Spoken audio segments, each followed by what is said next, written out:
Autoportrait en chienne aurait pu être le livre d'une vie, ok, disons de la vie de truite. J'aurais pu l'écrire pendant encore 10 ans, je pense. Ça tourne.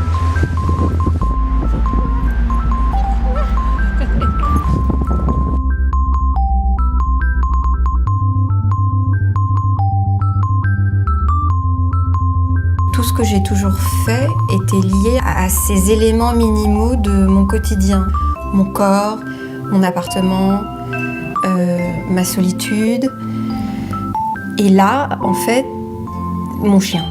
C'était une manière de sortir un peu de moi tout en restant un peu à l'intérieur, c'est-à-dire me décentrer le plus simplement possible avec même pas un être humain, mais cet animal qui est une sorte de projection idéale de ce que je voudrais être et ce que je ne peux pas être.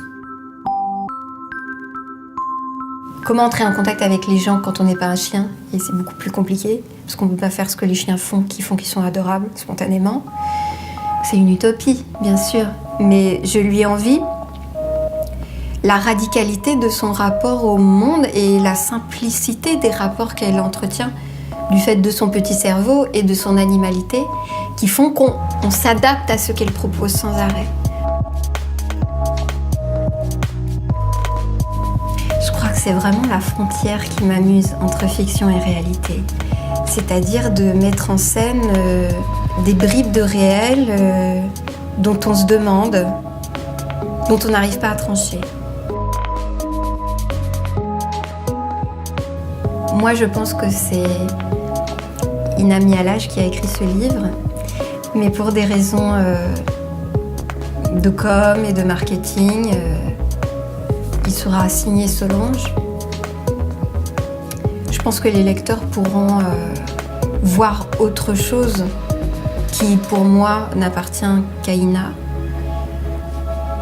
Mais quelque part, ça ne me déplaît pas de mettre tout ça sous une sorte de bâche fictionnelle, parce que ça représente bien mon goût pour la mise en scène en général. Je trouve que la réalité regorge de pépites et que moi, en fait, ma mission sur Terre, c'est d'utiliser ces pépites existantes pour les augmenter un peu.